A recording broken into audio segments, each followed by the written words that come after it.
I'm Mike Greenwald, business tax leader of Friedman LLP, and this is Outlook from the Inside.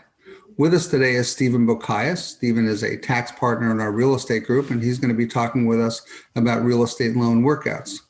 One thing to know about Steve is an avid traveler to Hawaii. It was something that he always looked forward to as a child, and now when he comes back, he always regales us with stories about it and makes the rest of us who are sitting in New York very jealous. So welcome, Steve. Thank you, Mike. To start off, Steve, what is the one best piece of advice that you're giving clients right now? I tell clients never to let the tax tail wag the dog. Whenever a transaction is considered, the business merits have to take precedence over the tax benefits. Only if a deal makes sense from a business perspective should it be pursued.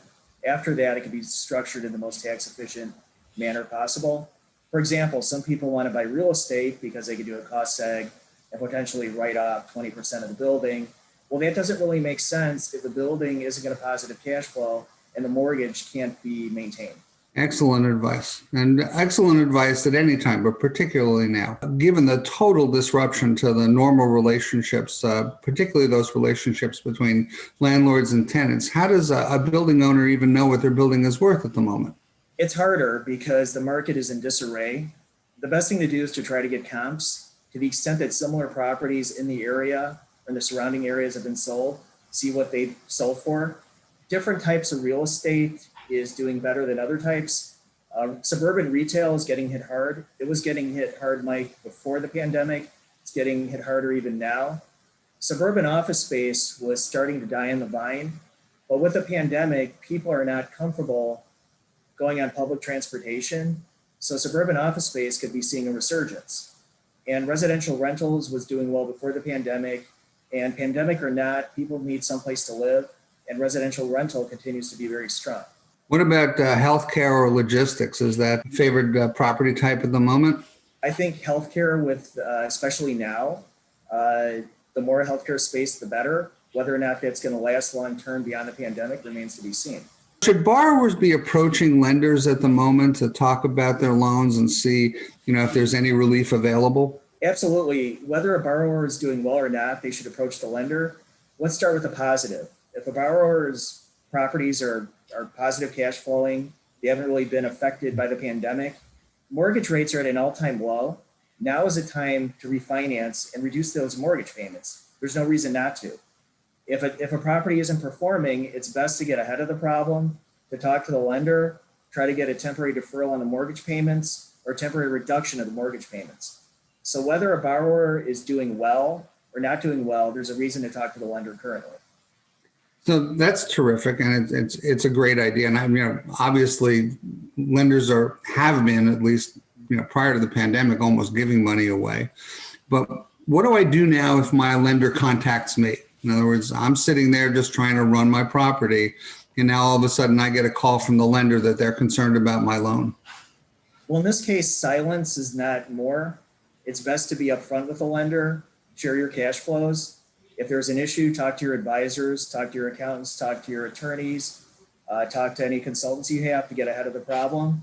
Talk to the lender, try to come up with a reduced payment schedule, either temporarily or over the midterm until tenants start performing and paying the rent.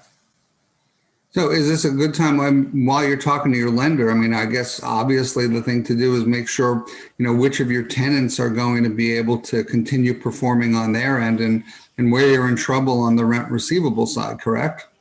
That's correct. I think it's incumbent upon the landlord to be in touch with their tenants. And if any tenant is running into financial difficulty, it's better to know that ahead of time. It's always better in these cases to be proactive rather than reactive. See a problem coming and try to mitigate it to the extent possible. So now let's say I'm an investor, and you've got all these potential distressed debts sitting out there. Some of them may be securitized loans. Some of them may just be loans that banks or other lenders are looking to offload. Is this a good time? Would you tell me as your client, if I'm looking to invest, should I be going out there and starting to buy up some of this debt? I would tell a potential investor to wait for maybe 2, 3, 4 more weeks. Currently, the pandemic is continuing to spike. And as it spikes, it causes more economic disruption and probably more damage to the economy. So you But I think, think currently there could still be hits. yeah, so you think we're not at the bottom yet? I wish I had a crystal ball and I knew, but I think there's a very good chance that we're not at the bottom yet. It's an encouraging thought. Yeah. Well, given that, do you have any other final words of advice for our viewers?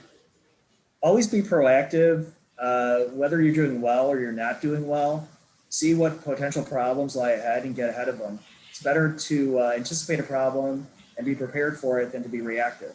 Whether you need to talk to your lenders, your attorneys, your accountants, it's better to always be ahead of anything coming your way. Well, we all try to be ahead of the curve, but sometimes the curve keeps catching up to us. Especially now.